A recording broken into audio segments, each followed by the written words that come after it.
Welcome to this episode of the Rasheed Report. Today we'll be talking about the ongoing refugee crisis, or as the EU likes to call it, not our problem. Over the past couple of weeks, the world refugee crisis has finally been getting the attention it deserves.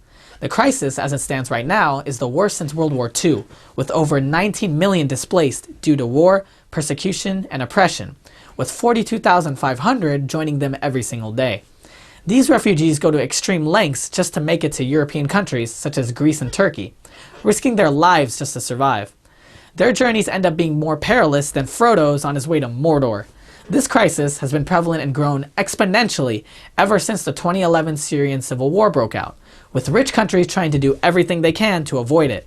Some European countries have gone so far as to make the journey even more perilous than it already is. This past summer, the UK cut funding for the Mare Nostrum Search and Rescue Program that saved over 150,000 refugees in only 1 year. Italy ended its program in November. Both of them were replaced with a barely funded and resource-limited Frontex program. This has been devastating, leading to 2,500 deaths by drowning in the Mediterranean this past summer alone. So why are refugees risking their lives in the first place? Well, the answer is unsurprisingly because their home countries are in turmoil. More than 11 million Syrians, half of them children, have fled their homes since the start of the Syrian civil war in 2011. That's more than the population of Boston, Detroit, Milwaukee, New York City, and Washington, D.C. combined. Many have been forced to live in makeshift UN refugee tent camps that are severely unfunded. And since they are mere muggles who don't possess magically spacious wizard tents, these camps become highly overcrowded and unsanitary.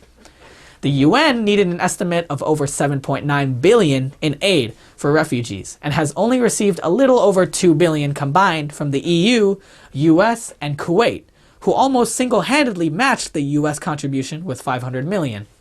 Even with the recent pledge by the EU for an additional 1 billion in emergency relief, a 4.9 billion deficit still remains. And with deteriorating camp conditions, refugees have no future in sight and have been forced to migrate elsewhere. Out of the immediate surrounding countries, only Lebanon, Turkey, and Jordan have been accepting refugees. These countries have been pushed to the brink, with Turkey hosting 50% of all Syrian refugees, Jordan taking 1/13 of its entire population in, and Lebanon taking in 1.7 million, making 1 out of 5 people in Lebanon a refugee. Other Gulf countries are apparently too busy making 7-star hotels and indoor ski resorts to ease the burden, as they've accepted a grand total of 0 refugees. This has been going on for the past 4 years, ever since Assad ordered armed forces to fire on peaceful protesters in March 2011.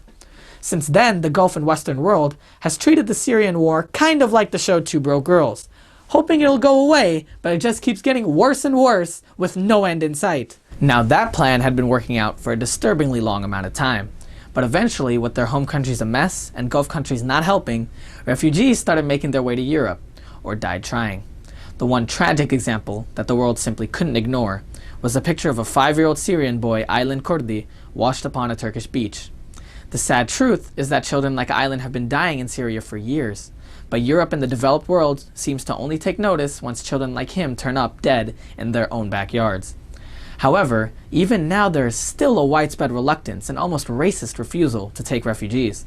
Countries such as Austria and Hungary are the prime examples of this. Austria has been imprisoning all refugees arriving there by boat in detention centers and shipping them off to Cambodia. And Hungary recently constructed a razor wire fence along its Serbian border, shut down train service to Germany to prevent refugees from seeking asylum there, and passed a law imprisoning any refugee who crosses the border for up to 3 years, with the Bishop of Hungary saying that Hungary needs to maintain its, quote, Christian values and reject the predominantly Muslim refugees, as well as the Prime Minister of Hungary saying this, that we do not want a large number of Muslim people in our country. And you can see how there's an undercurrent of racism facing refugees as well. This racism is clearly apparent when a Hungarian camerawoman purposely tripped refugees fleeing in this shocking video. Desperate migrants sprint from a holding camp in Hungary. A camerawoman appears to trip a man running with his child in his arms. The woman also kicks other migrants as they run, including a young girl. Now that camerawoman was deservedly fired, but I'm glad to report the man and the child who were tripped in the video were given a warm welcome in Spain. The father now has a job as a soccer coach at a Spanish academy once he learns Spanish, proving that there may just be a little bit of humanity left in the world. Unfortunately, humanity doesn't seem to be infectious, as the rest of the European and Gulf countries have yet to step up in addressing the refugee crisis. Now, the EU is supposed to take all refugees equally, but they technically don't have to, as there's no provisions enforcing this. What inevitably happens, like anyone who's been assigned a group project knows, is that one or two people end up doing all the work while everyone else slacks off. In the refugee crisis, those two countries are Greece and Italy. Due to the Dublin regulation, refugees can only apply for asylum in the country they arrive in, putting heavy pressure on these frontline countries. Greece has received over 244,000 asylum seekers in 2015 alone.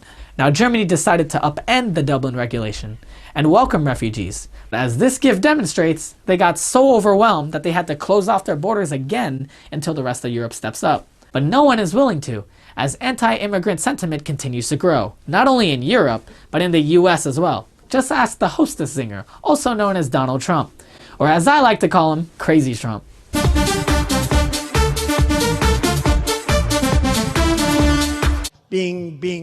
Now, the US has barely accepted any refugees so far, probably because we're afraid they'll come here and have children that will threaten to blow up the fabric of our country with deadly clocks. In 2013, there were 2.5 million Syrian refugees. We accepted 36 of them.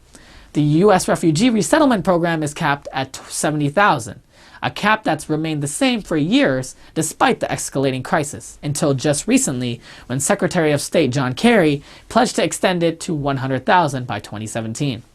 While the US has resettled 1,434 Syrians total thus far, these US numbers, combined with Britain's 20,000 refugees over 5 years, Germany's 500,000 refugees annually, and additional 160,000 refugees taken in across the EU, wouldn't even equal the amount Jordan has taken in already by itself.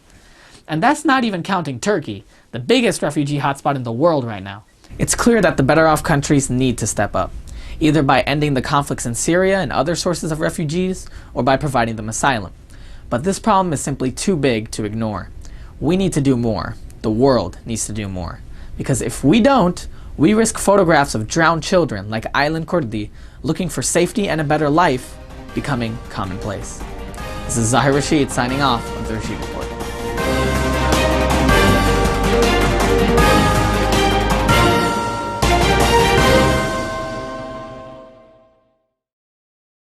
This Deen TV video was made possible in part by Islamic Relief, working together for a better world, and by Guidance Residential, the #1 Islamic home financer in the U.S.